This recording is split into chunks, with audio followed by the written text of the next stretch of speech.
Spencer Lewis, we're back for Bench Racing Volume 10. We're here at the Autumn Colors Classic. Stompin Tom Walters and Herb Walters have been generous enough to provide us with the digs here, the palatial backdrop for this momentous occasion. Without further ado, I figure we'll introduce our all-star lineup. Over here on my left, making his second appearance on bench racing, a man that certainly needs no introduction to the world of short track racing here in Ontario. It is none other than Hall of Famer, 30-time champion, multi-time Autumn Colors Classic winner, just recently locked up the 2013 edition of the Velocity event over at Sunset. It is Stompin Tom Walters, alongside Tom making his first appearance here on bench racing, former Sauble Speedway track champion. How many features did you win this year at Sauble? 4? 4 in the Dash for Cash. So 5-time feature winner at Sauble in 2013. The New Age Punisher, Jason Parker. And I'm glad to announce that we were able to twist his arm to get him back on bench racing with us. It went over so well earlier on this season. It is the Bully Dwayne Baker, the defending Autumn Colors Classic champion, former Barrie Speedway titleist, 2013 Don Biederman Memorial winner. I mean, the accolades list for you three gentlemen is long, to say the absolute least. So here at the Autumn Colors Classic, we're talking all about just generally the state of late model racing right now.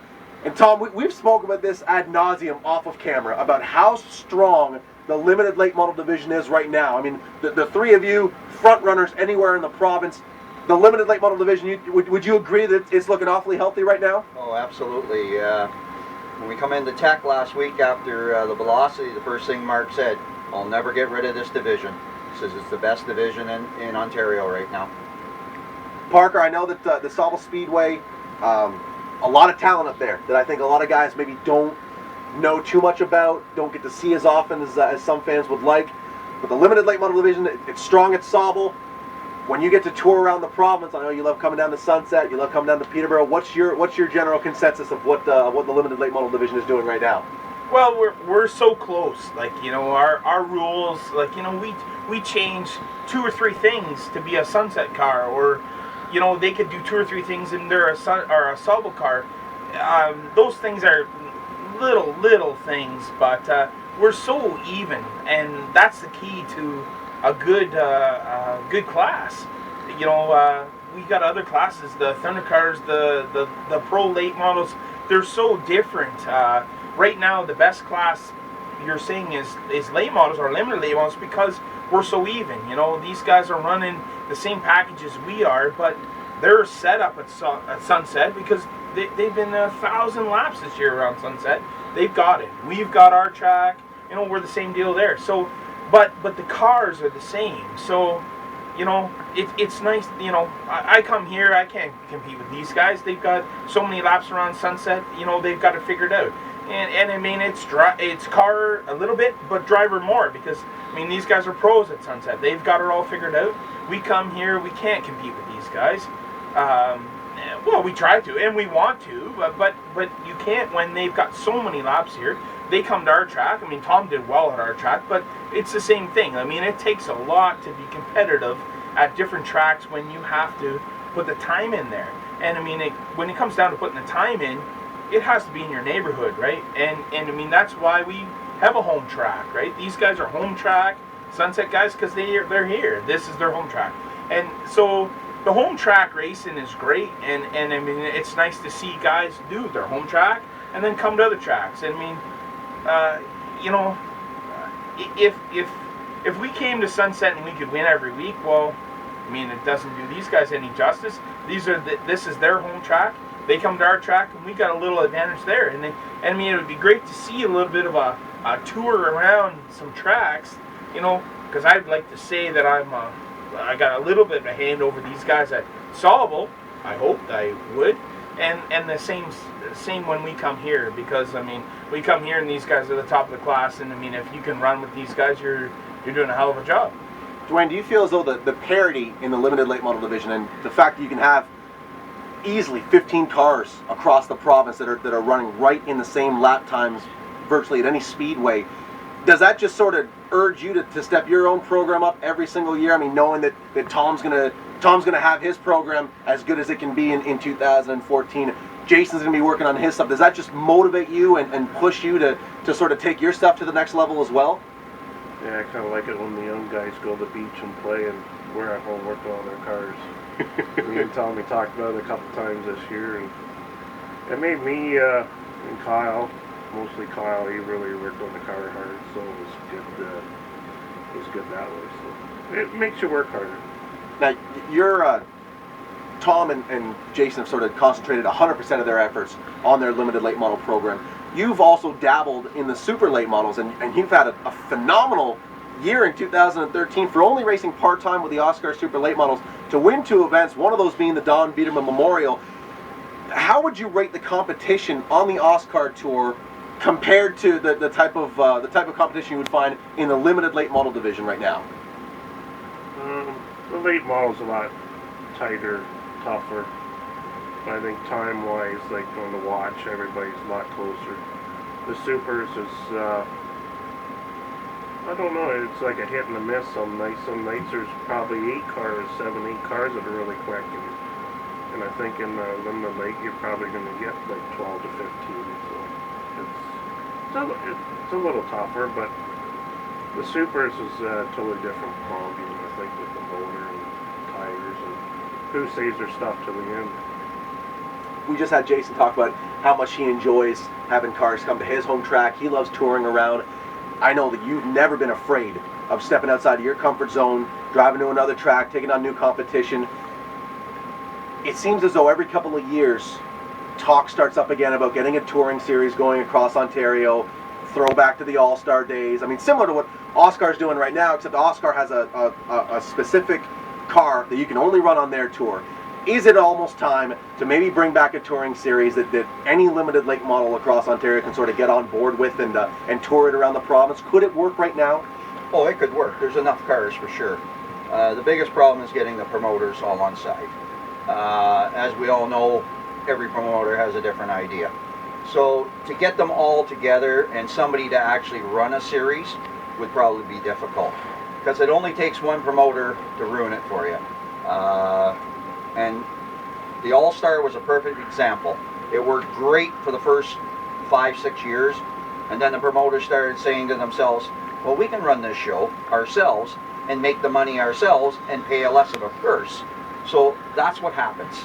And unless you have something in writing guaranteed with all the promoters willing to stick together and provide to have a show on a Sunday, because basically, let's face it, if you try and do it on a Saturday night, you're taking it away from your home track. So if you did it on a Sunday and people say, well, you don't want to do 2 days of racing, well, then don't go Saturday, come Sunday. And we had lots of cars in the All-Stars when we ran on Sundays. We'd run Saturday night on our home track, Sunday afternoon at Cayuga, Peterborough, Sauble Beach. I mean, it was beautiful. Ottawa we went to. I mean, you could travel around and it was great, and you got to meet different people at different tracks, but you have to get the right person that wants to promote it. And this is the difficult part in this time right now. Now, Tom makes a good point that a good promoter is what's needed. I know that Jason Tom up at Sauble has tried a different approach, working directly with the drivers. I know you guys have a bit of a committee set up with some of the top drivers in different divisions. How's that been working at Sauble, and is that the kind of system that we might be able to implement if we were to start a tour, you know, taking cars across Ontario? Well, yeah, I think so. But, I mean, we were there to try to help our track. I mean, everything that the driver committee did was to help improve our facility. I mean, it wasn't to our favor or anything. We're like, you know, a little bit. We were just helping. You know, Jason Tom put a lot of effort into our track. I mean, and Mark Dilly will tell you, it's so much work to run these things. So we were just trying to help him. We got to get the little fine details done. So we helped him out, get a few things done. But you know, with what Tom just said there, the issue I see is the racing the regular program every Saturday night and then do the special Sunday. I mean, that was I've been racing 15 years. Tom, lot more years than I have. But the money is not in our racing anymore. So to race 20 nights on Saturday nights and race another 8 on Sundays is not in the program anymore. Like, it's just not there anymore. So what I feel is that you know, we can't keep pounding the the regular night, Saturday night stuff, and then follow it up with the races on Sundays, because it takes it right out of the guy's budget. Like, the guy can't compete at that level without big corporate sponsors, and let's be honest, the corporate sponsors are gone. The big dollar sponsors are not there. So I mean, you look at Velocity 2 weekends ago. That was a huge race, huge success for not only the drivers. Like, I mean, we like to show up and see 29 cars, 31 cars in our field. Like, that's racing, not 9, 10, 12, 14 cars. Like, I mean, full field cars, and then we also need to see the tracks make money from this.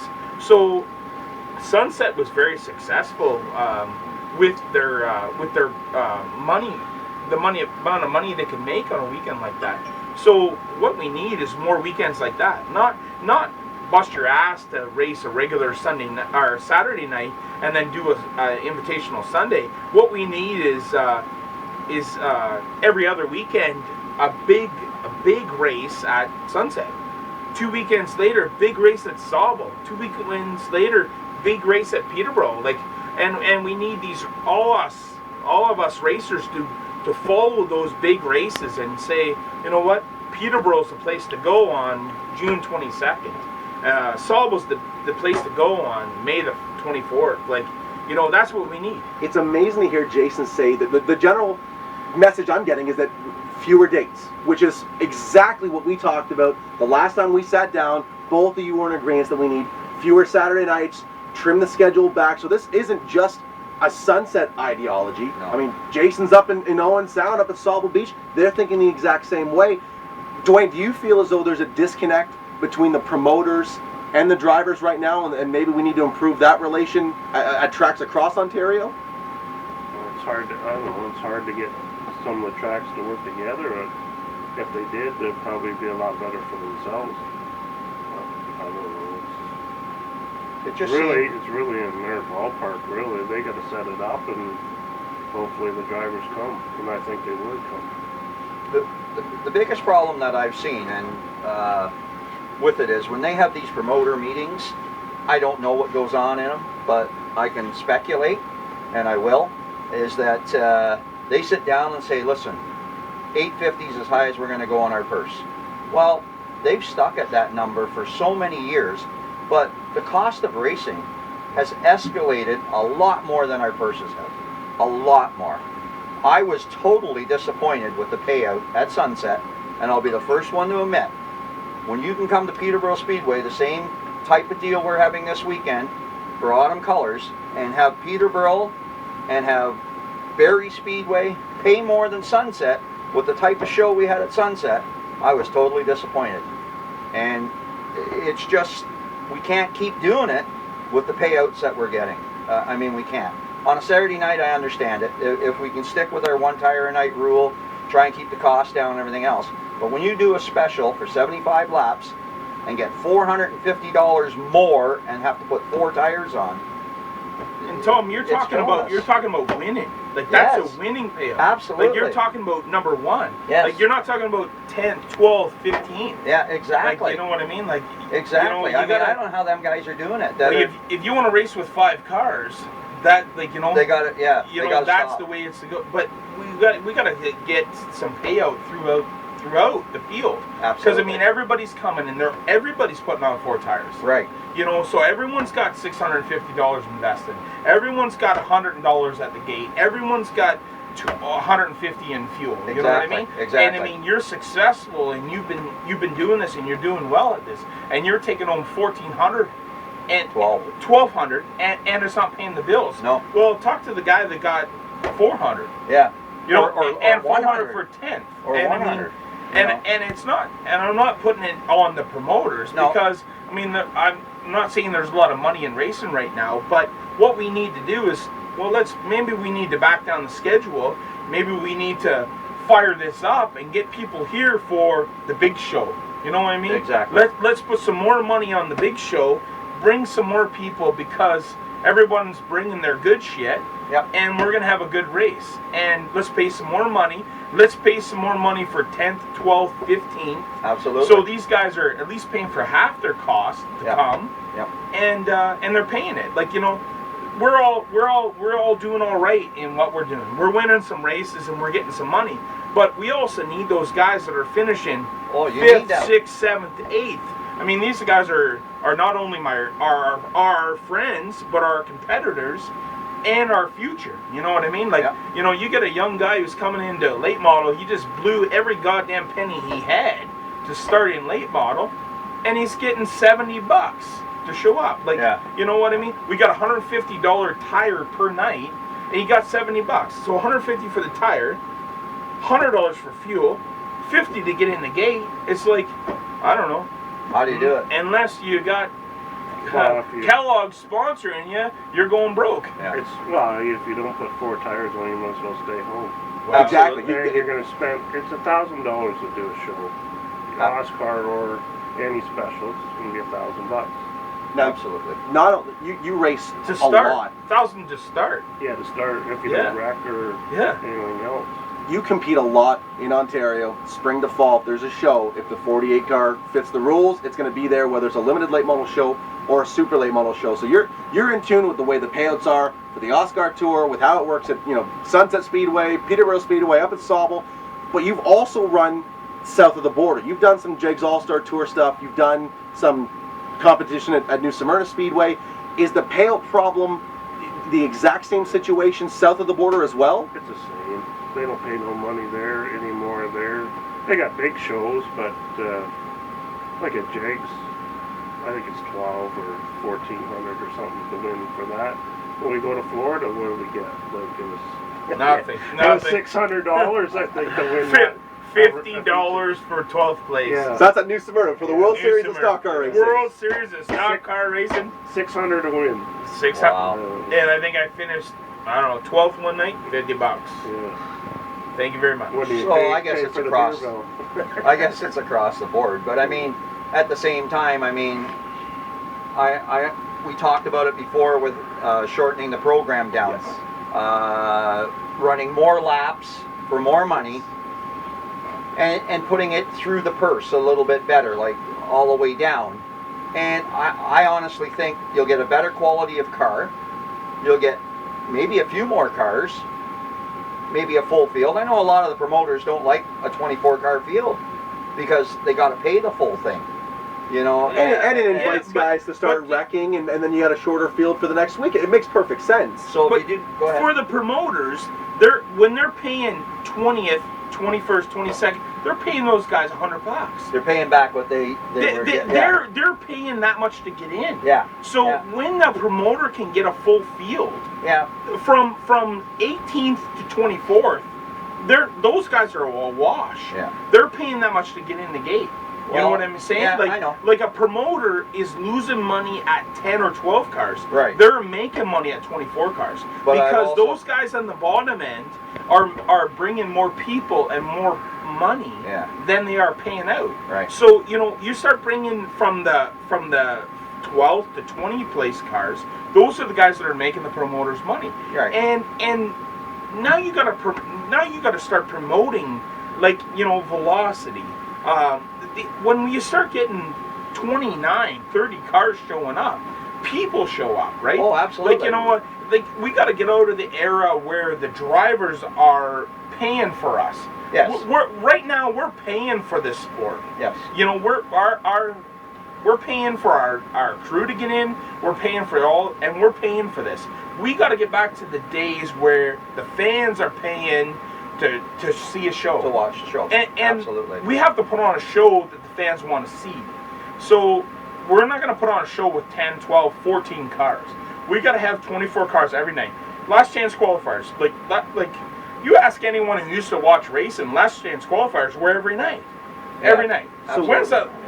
Honestly, Tom, until I come to Autumn Colors, Velocity, and I wasn't in the last chance qualifier, but I've never seen a last chance qualifier. I've been racing for 15 years. Yep. Now you're telling me, how many last chance qualifiers was there back in the day? Oh, there was all Every the week. time. Every night. Every Saturday. Every Yeah. night. I thought You it was had to get interesting in. that you said 24 cars is almost too much. So what would be the magic number? Tom doesn't like to wreck his shit in 24 car fields. Not saying that I don't like the 24 cars. I'm just repeating what I've heard promoters say. Right. I would rather have 18 cars than 24 cars. Okay. And it's the same type of show. And there's certain promoters that say that, where Right. they don't, and I've never understood why they say that, but there's obviously a reason. And in large part now, 18 is the new 24. I mean, if you Oh, look at results, absolutely. you say 15 is the new 24. You say, oh, so and so they got 18 cars on Saturday night. Wow, you know they're doing something right. If for a Right. Saturday night show Exactly. you're getting 18 cars, it's just the nature of how things are going. I mean, the sport is progressing where you need a new car. How often do you need a new chassis to stay competitive? Well, in the limited late model division, things is there- change weekly. Is there a yearly amount? Dwayne runs a Port City car. We run McCall cars. I mean, they're changing all the time. Mike's changing all the time. So to keep up, you got to go with the changes all the time. But the thing is, it gets very expensive to do these changes and setups and everything. I mean, it's not you got to learn this stuff at home. If you got to keep taking it back to the chassis builder, you're going to run out of money real fast. Realistically, Dwayne, the way the limited late model division is geared right now, with the rules that we have, is someone able to show up with a chassis that's anywhere from 5 to 8 seasons old? Are they able to jump in there and be a top tier competitor? Or has it gotten to the point where that's just simply too old and too outdated? I don't think you ever see it at Sunset. Yeah. No. Maybe 2-3 years, 3 tops. Yeah. I mean, a perfect example, 4 years ago, there wasn't a McCall car at Sunset. That's right. Absolutely. There's now 10 Port City cars. You never heard of Port City cars. Dwayne's running a Port City car just as fast as a McCall car. So it's all the new cars that are basically up at the front. And the help that you get from Mike or you get from Port City, you need all that technical support and to make things better. So is that almost where the industry itself, its reach extends its grasp, where we want to continue updating chassis, better bolt-on parts, better engine packages, but guys just simply can't afford it and can't keep up with the changes, and you got the elite few that are able to, and it's just creating this separation, this gap between your first and second group cars that just wasn't there 5, 6, 7 years ago? I don't know. We got 10 at Sunset that can win on any given night. 10 or 12 cars that can win. So, I mean, a second group car, I mean, even them, like, if they start up front, can have a great night. Like second or third or win it. I mean, so it depends on how a race falls. There's no caution. Somebody starts up front, you're not catching them. Because anywhere from 5th back is so competitive, it's very hard to pass. So to make up room or make up time with no cautions, if you can finish 7th or 8th and you start 14th, that's a good night. I mean, People that's just how have to competitive. check. They have to check their pride. Like, you know what I mean? If you're racing and you think you should be racing in the limited late model, but you can't, well, look at the Thundercar field.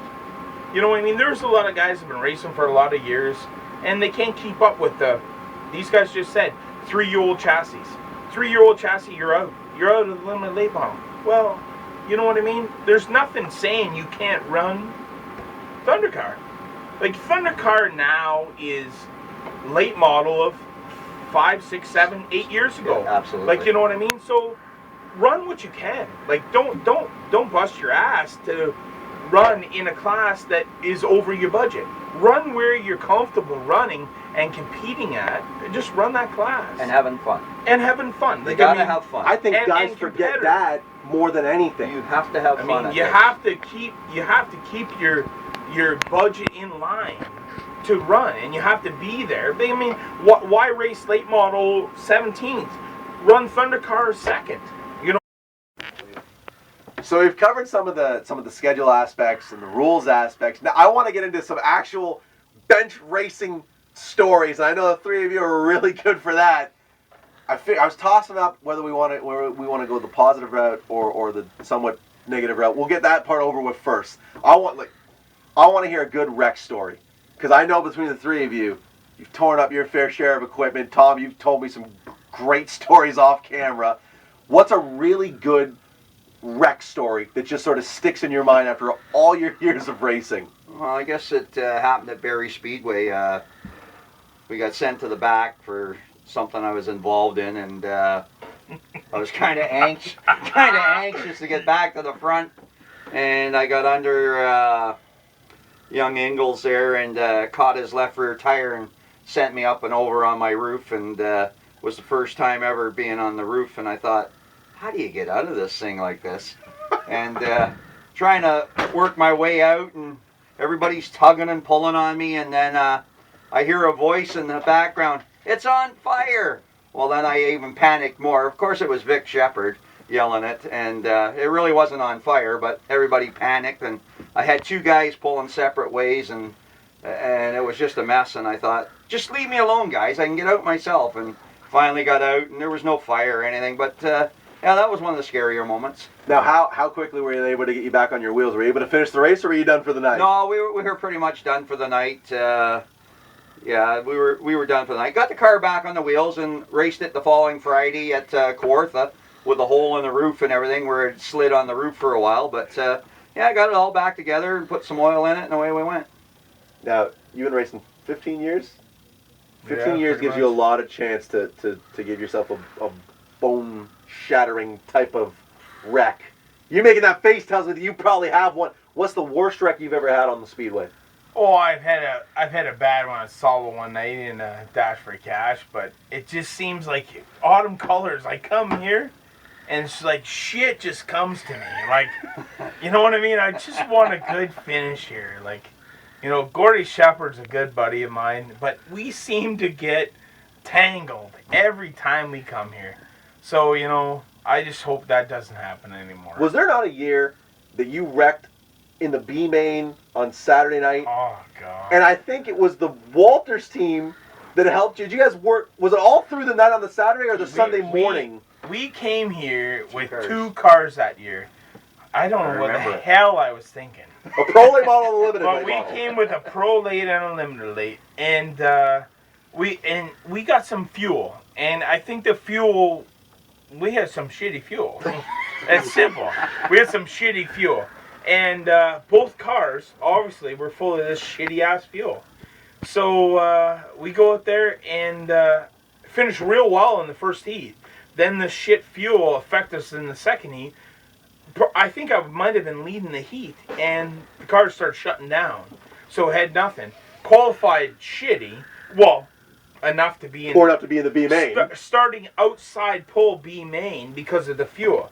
Well, we siphoned all the fuel out of both cars, and went out for the B main and got wrecked coming to the green in the B main. It was coming off of 4, so you hadn't actually reached Nope, the green yet. Never even got there. Wrecked the car coming to the green in the B main, starting outside pole.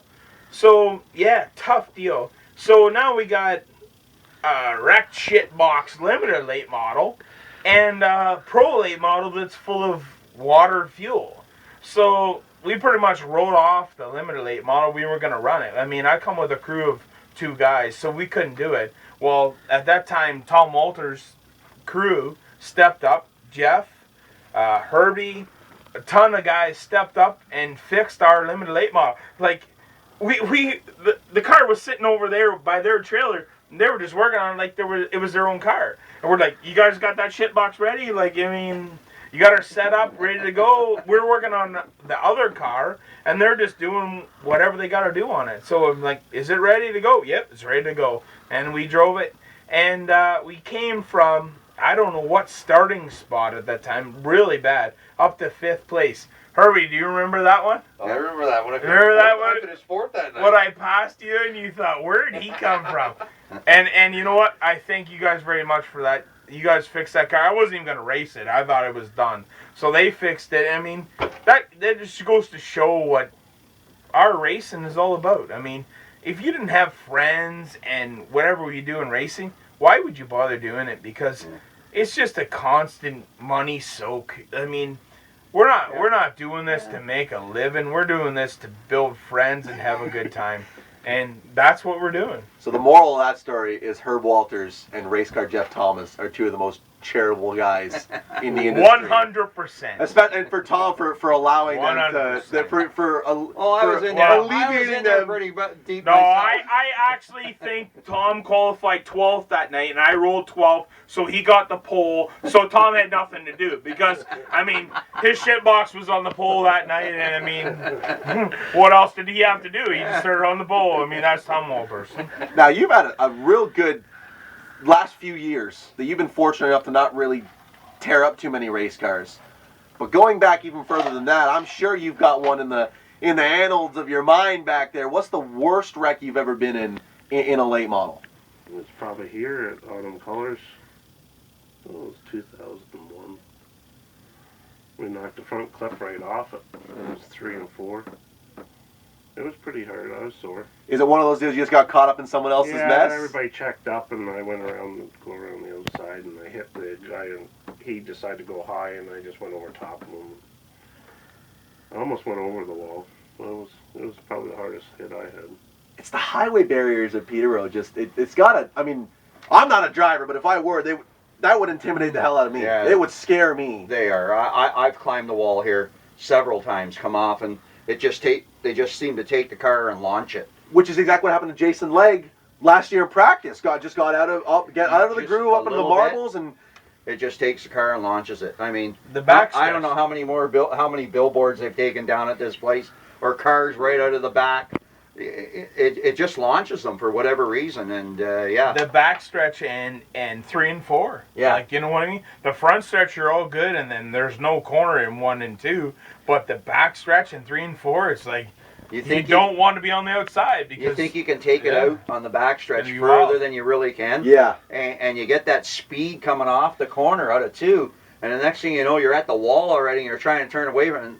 Front wheel catches it, and it just takes you. Now it's especially not. when someone on the inside helps you. Yeah, exactly. Yeah. Now the highway barriers are scary, but it's still not as bad. I've seen photos of the old Delaware Speedway guardrails. Yes. That just absolutely massacred cars, where you got a guardrail here and a guardrail here, and you got the big opening where you would have cars try to split that guardrail. I've seen them where they've had to cut the right front tire off of it to get the car, because the tire went through launch, and then they couldn't get the the car back off the wall, and they just torched the front end off and towed it away. So highway barriers, scary, but not the worst case scenario. No, Guardrails, no. definitely Yeah, worse. Definitely, yeah. So Definitely hard. that's the biggest wreck. We got that out of the way. Now that we've got that off our conscience, biggest moment in racing, and it doesn't have to be a win. Knowing you guys, it's probably going to be a win. I'll start with Dwayne, because you've gone last all night, so I'll let you go first. Biggest moment in racing, what's it been so far? It had to be the Don Biederman for sure. I think this year was any race like that. Big race. Yeah, big race. Especially something like that was pretty good. Bring a new car out and pretty much dominated the set fast time and everything, so it was pretty good that way. It's almost seemed as though with your new super late model, your team and you at the controls can do no wrong with that car so far. I mean, it's been absolute money at Sunset, how good that Port City chassis has been. Yeah, it's been pretty good. We didn't have a good weekend last weekend, but $2 hood pin bracket broke, so that kind of put us at the back in that range, so it wasn't that good, but every other show has been good. Parker, biggest moment in racing? Well, I don't know. I haven't had a chance to race the big shows like these guys have, but I mean, I came up through my uncle Vern Monk got me into this stuff. So when I started in 2004, I started my own program in pure stock, street stock. I mean, I worked my way through, but he gave me a chance, and we partnered up in 04 to race a Challenger car at that time. His car, my drivetrain, we partnered up and came in and won the Rookie of the Year and the championship in Challenger at that time. So, I mean, that was a big deal for me. I mean, I was a young guy at that time, so that was a big deal for me. I mean, not a big deal, but a big deal for me. How about night one, New Smyrna Speedway, 2012? 2011? 2011, coming off of turn 4, taking that first green flag in New Smyrna Speedway. That had to be a big moment.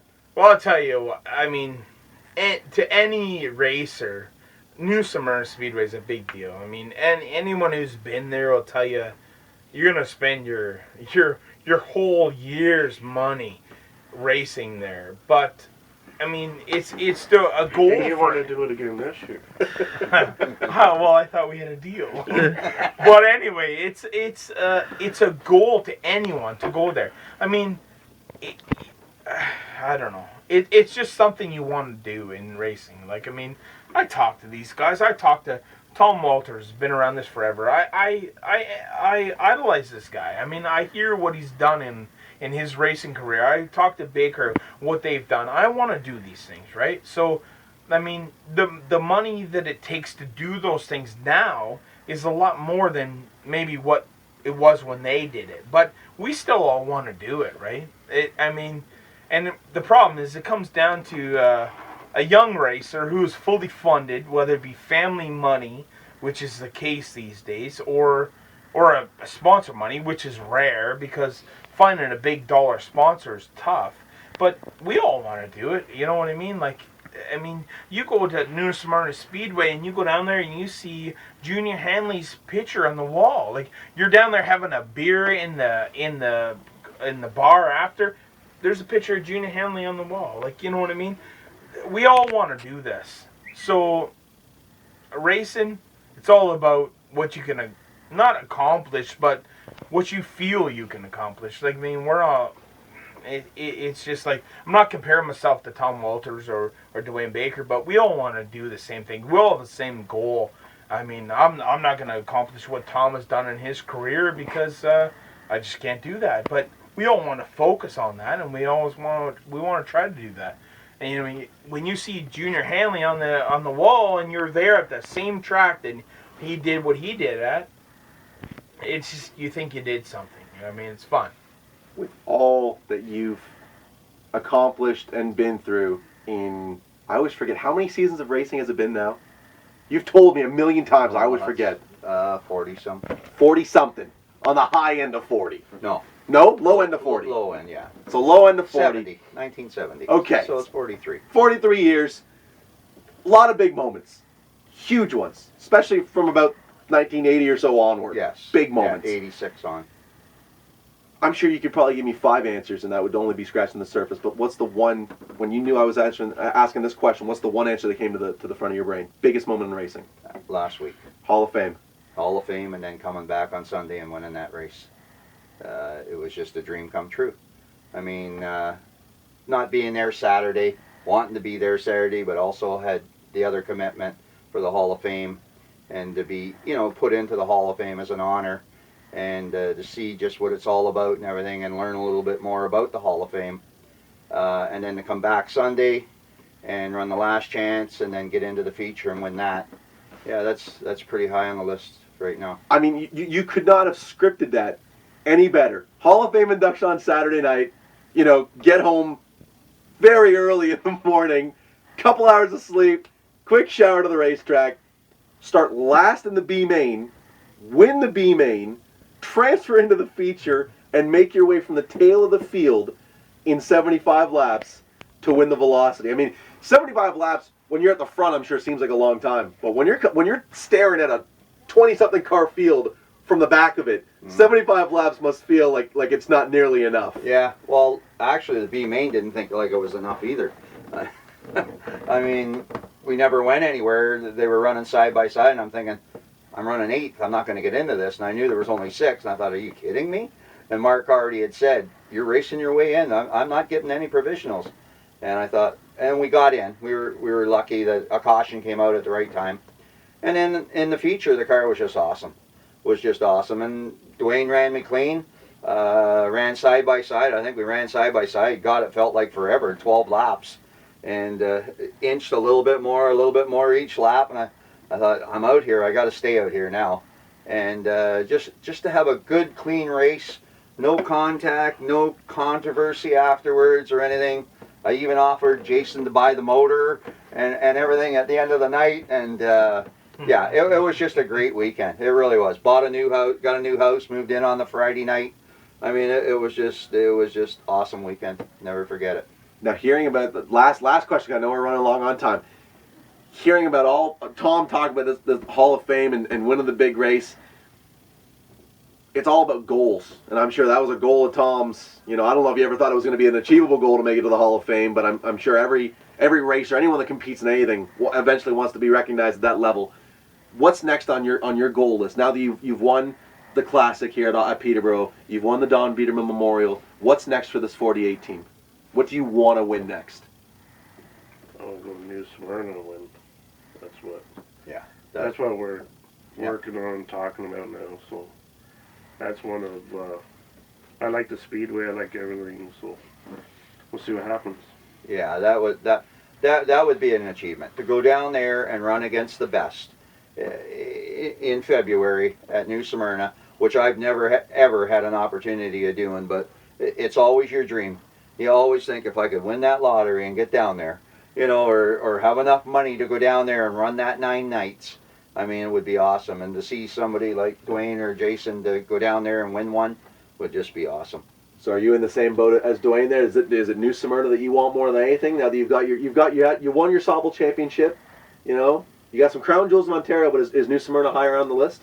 Well, it would be great, but to be honest with you, we went down there 2 years ago and we saw what it was like to run down there. Like, we're running against Cody Coughlin, like, I mean, Jay Coughlin's grandson, and I mean, they're my crew is down there to have a good time. We're on a holiday.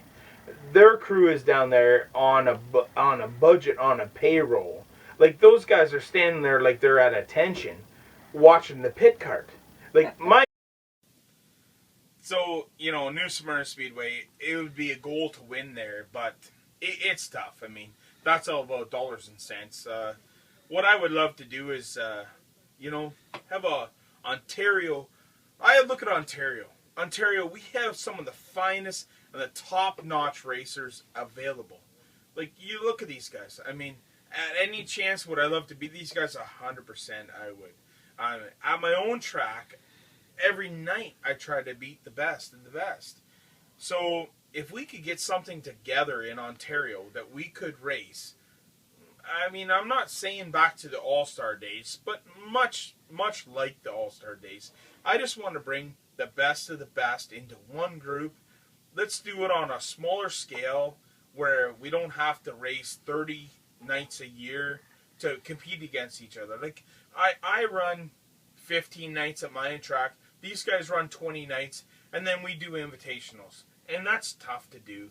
So, you know, if these promoters want to get the best out of their money and the best out of their show, what we need to do is bring the best of the best, like they used to. Guys used to travel.